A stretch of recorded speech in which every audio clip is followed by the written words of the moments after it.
नमस्कार, मैं विजेंद्र कुमार, हरियाणा फर्स्ट में आपका स्वागत है। हमारे साथ आज मौजूद हैं किसान आंदोलन का बड़ा चेहरा रहे गुरनाम सिंह चढ़ोनी जी। आज जींद पहुंचे हैं।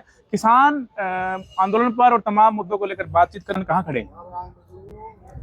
देखिए, मैं ये मानता हूं कि जो उस वक्त का जो आंदोलन था, उस आंदोलन में हमें जितना जनता का सहयोग मिला था, पूरा देश साथ था और पैसे की भी लोगों ने कमी नहीं छोड़ी थी। हमें वो आंदोलन आर पार कर देना चाहिए, यानी जितनी हमारी मांगे थी वो सभी मनवा लेनी चाहिए थी। वो हमने ना करके हम खाली एक मांग पे ही हमने बातचीत की और उसी पे उन्होंने गुमराह सा करके एक तरह से भेज दिया।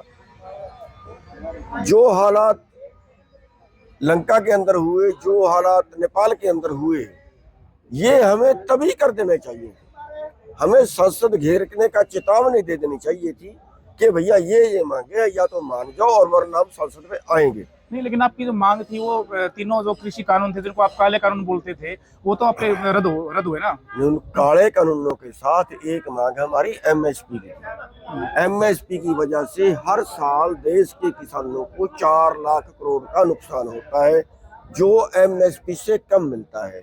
और जो स्वामीनाथन रिपोर्ट से कम मिलता है वो लगाए तो 10 लाख करोड़ बनता है, जो किसानों की जेब में जाना चाहिए नहीं जाता। और अभी उसके अलावा जो ये दिखाते हैं, जैसे हरियाणा में धान एमएसपी पे खरीदी दिखाई, कागज तो एमएसपी के कटे, पेमेंट भी सरकार से एमएसपी की आई, लेकिन किसानों पे कोई एमएसपी तो मिला नहीं। वो उससे अलग है आंकड़े। तो हमें वहां से आके फिर हम सड़क पे बैठ गए कि जी हमें फिर अब एमएसपी चाहिए, तभी मांग लेते ना। 13 महीने सड़क पे बैठे, फिर 5 साल बाद फिर सड़क पे फिर सड़क पे बैठे, तभी मांग लेते ना। लेकिन प्राइम मिनिस्टर मोदी कहते हैं कि एमएसपी थी, एमएसपी है, एमएसपी रहेगी। मैंने भाई साहब तभी कहा था कि ये बयान दे रहे हैं, हमें अड़ जाना चाहिए, लेकिन हमारे साथियों ने ये कहा कि हमें एमएसपी की मांग रखनी ही नहीं। 14 की 14 मीटिंगों में 14 मीटिंगें सरकार से हुई, एक मीटिंग के अंदर भी एमएसपी की मांग रखी हो तो बता दो। सिर्फ 3 कृषि कानून रद्द करने की मांग, सिर्फ 3 कृषि कानून। को क्या मानते हैं आप, कौन ऐसे नेता थे किसानों में? आपको क्योंकि स्कैम था भाई साहब, मेरे समेत सारे थे। मतलब नहीं, फिर आप लोगों ने एमएसपी की मांग क्यों नहीं रखी? नहीं रखी, अब क्या करें, नहीं सहमति बनी। और वहां छूटने का फैसला किसानों सभी किसान नेताओं का था या फिर उसमें मतभेद थे वहां से वापस आने का? भाई साहब, आंदोलन लड़ने का तरीका ही गलत था। हमें 13 महीने सड़क पे बैठने की बजाय 13 दिन बाद हमें संसद कुछ का चैलेंज कर देना चाहिए। वो मैंने कहा था, नहीं मानी मेरी बात। वो देखिए, सड़क पे बैठेंगे लोग दुखी होते हैं, कितना दुखी करेंगे हम। 13 महीने बैठने की बजाय हमें 13 दिन बैठ के चैलेंज कर देना चाहिए था कि अब संसद आएंगे, मान जाओ वरना आ रहे हैं। नहीं, उससे तो चलो साहब बड़ी बदनामी होती है, क्योंकि लाल किले की घटना हुई, आप किसानों को बड़ा बदनाम भाई किया। साहब, लाल किले की घटना हमारी कमी से हुई। कौन जिम्मेदार है उसमें? हम जिम्मेवार हैं। कोई एक चेहरा मोहरा नहीं, हम जिम्मेवार हैं। हम पहले उसका अनाउंस करते रहे कि हमने रिंग रोड पे जाना है, रिंग रोड पे जाना है, पूरा कर दिया। और लास्ट दिन में आके हमारी कमेटी ने फैसला कर लिया कि नहीं, रिंग रोड पे नहीं, करनाल के जो बाईपास है उससे तो घूम जाएंगे। नहीं, आप मैं उसी पे आ रहा हूँ। आप कह रहे हैं ना कि 13 दिन बाद चढ़ाई कर देनी चाहिए थी। 13 दिन, लेकिन आप 13 महीने बैठे, पूरी दुनिया में आप लोगों को सपोर्ट मिला, हर कंट्री में आपके पक्ष में बहुत सपोर्ट मिला, प्रोटेस्ट हुए। तो क्या मानते हैं कि अगर वो चढ़ाई 13 दिन में कर देते तो उस तरह की छवि नहीं बन पाती? क्योंकि किसानों भाई साहब, उससे अच्छी बनती। हम अचानक नहीं कर रहे, हम अचानक नहीं, ये टाइम है। देखिए, 2 बार टाइम दो, लड़ाई उसके बाद, पहले बार में लड़ाई नहीं, 2 बार टाइम दो। हम इतनी तारीख को आएंगे, मान जाइए, हमारी ये मांग है और वाजिब है, गैर वाजिब नहीं है। हम किसी का हक नहीं मारना चाहते, हम अपना हक लेना चाहते। तो 26 जनवरी की जो घटना थी ट्रैक्टर परेड वाली, वो क्या लगता है, क्या साजिश थी या किसान भूल कर गए थे? क्या उसमें दोनों चीज थी। उसमें सरकार की साजिश थी हमें तोड़ने की, और हमारी कमजोरी थी कि हमने दूसरा रूट कबूल क्यों किया। रूट जो तय रूट था उससे हटके हमने दूसरा कबूल क्यों किया? कौन लेके गए उसमें? हमारी ही कमेटी थी। और मेरा वहां पे 2 बार झगड़ा भी हुआ था, जब दिल्ली हरियाणा और उत्तर प्रदेश पुलिस के अधिकारियों से जब बात हुई थी, उसमें उस कमेटी में भी शामिल था। और उस कमेटी में 2 बार मेरा झगड़ा हुआ। 2 बार मैं बाइकाट करके उनका बाहर निकल के आया, लेकिन मेरे बाकी साथी थे, वो कह रहे ठीक है। बट क्या कर सकता है आदमी। आज 5 साल हो गए हैं किसान आंदोलन को, आप कैसे देखते हैं? क्योंकि चुनाव किसान नेताओं ने लड़े, क्या उससे लगता है कि छवि किसान नेताओं की खराब हुई? इसमें आपने भी चुनाव लड़ा, हाँ, उसमें खराब हुई है, तो खराब हुई है। लोग जो है ना, लोगों के मन में हमने पका दिया गैर क्योंकि राजनीतिक। साहब, इस सवाल आपसे इसलिए पूछ रहा हूँ, तो 13 महीने हमने आपको भी ऑब्जर्व किया, एक आपके सारे में पूरा हरियाणा ब्लॉक हो जाता था, पूरी सड़कें जाम हो जाती थी, लेकिन एक चुनावी राजनीति में जब आए तो बड़ा उसे कहीं ना कहीं नुकसान। चुनावी राजनीति हमारा किसने? किसान नेताओं ने।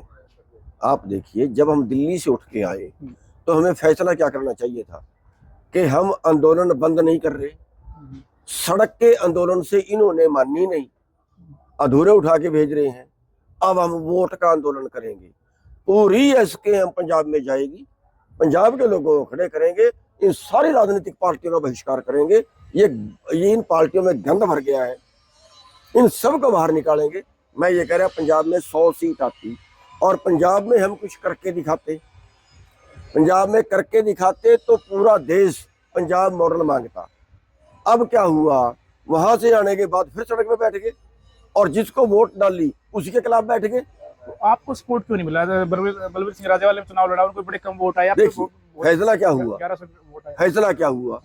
फैसला ये हुआ कि जो चुनाव लड़ेगा उसको हम एसकेएम से बाहर करेंगे। वो आपके साथ भी हुआ? मेरे साथ भी हुआ। फैसला ये हुआ, फैसला ये होना चाहिए था कि हम वोट का आंदोलन करेंगे।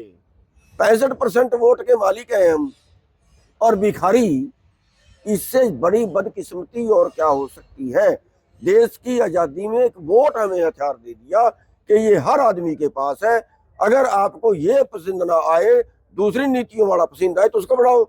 हम कांग्रेस को गालियां देते हैं, बीजेपी को गालियां देते हैं, दूसरे तीसरे सबको गालियां देते हैं। इनका राज तो हमें पसंद नहीं, अंग्रेज हमने भगा दिए, फिर किसका राज चाहिए हमें? तो अब कैसे देखते हैं किसान आंदोलन से?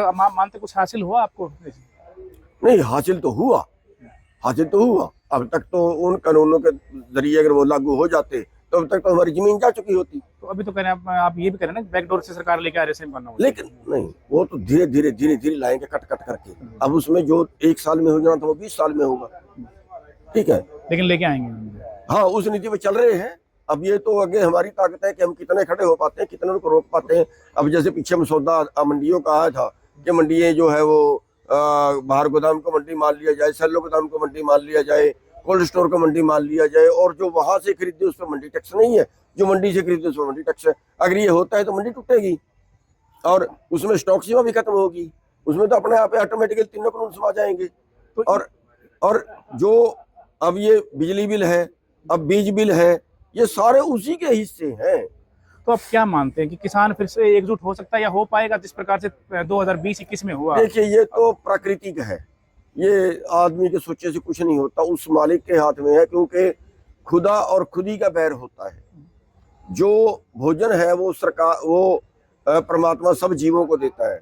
सरकार कहती है ये हमारी कुंजी में होना चाहिए, पूंजीपति कहता है हमारी कुंजी में होना चाहिए। तो ये तो कभी भी भड़क जाए, और अगर अब आंदोलन हुआ तो फिर पहले से खतरनाक होगा, या तो होगा नहीं, अगर हुआ तो फिर पहले से खतरनाक होगा। आप मानते हैं कि इस बात से भी थोड़ी कमजोरी आई है कि हर बात में किसान आगे, चाहे मुद्दा कोई हो किसान आगे, बात कोई हो किसान आगे, हर चीज में किसान आगे? हाँ, होती है, हर चीज में लोगों को होती है। जो सिंपैथी आपको मिली थी वो कहीं ना कहीं लोगों की बड़ी कम हुई है। लोगों को भी ये लगने लगा है, सरकार को भी ये लगने लगा है कि यार सड़कों पे बैठने का काम रहेगा क्या, और सड़क पे बैठ के जो हम बैठते हैं उससे जो आने जाने वाले वो परेशान तो होते हैं आखिरकार। तो अच्छा, फिर 2 घंटे के लिए हो जाए, 1 दिन के लिए हो जाए, कोई समझ नहीं आती है। 1 साल के लिए हम रोड रोक देंगे तो फिर लोग तो दुखी तो होंगे। तो क्या मानते हो 13 महीने रोड रोकना गलत था? नहीं, हमें अपना सिस्टम बदलना चाहिए। और सिस्टम ये चीज होता है, एक बस वाले कर्मचारी है, वो हड़ताल कर देते हैं, हम बस नहीं चलाएंगे। अरे भाई, हम ये कर दें कि हम अनाज नहीं बेचेंगे। हम मान लिया अब हमारे पास गेहूं है, हम पूरा देश ये फैसला कर ले कि हम नहीं बेचेंगे, जिसको ले जाना ये हमारे घर से ले जाइए और हमारे रेट पर ले जाइए, तो उसका कितना वजन बढ़ेगा?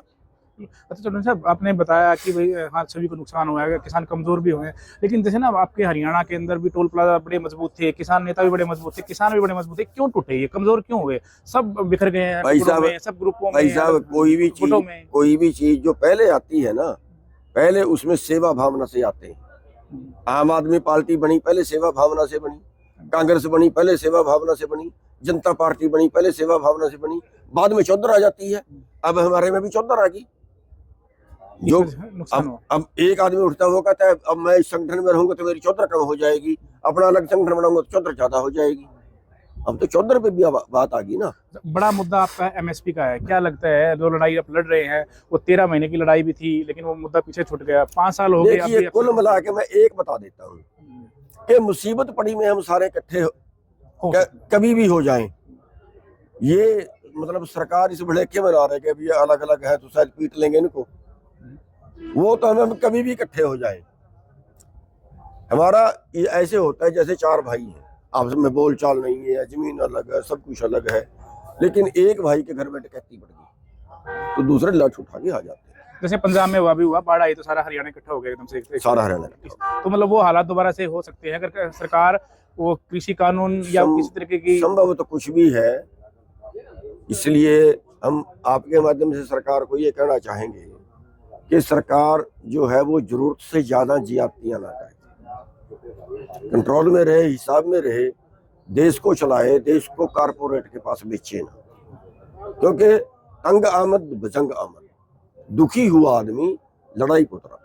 बिल्कुल, गुरनाम सिंह चढ़ोने ने तमाम बातें विस्तार से रखी और क्या खोया क्या पाया किसान आंदोलन में, ये भी इन्होंने बताया और साथ में सरकार को चेतावनी दी है कि अब की बार आंदोलन हुआ तो 13 महीने नहीं, बहुत तेज आंदोलन होगा और हालात जो है कि अब की बार जो देखने को मिलेंगे वो अलग ही नज़ारा देखने को मिलेगा। नमस्कार।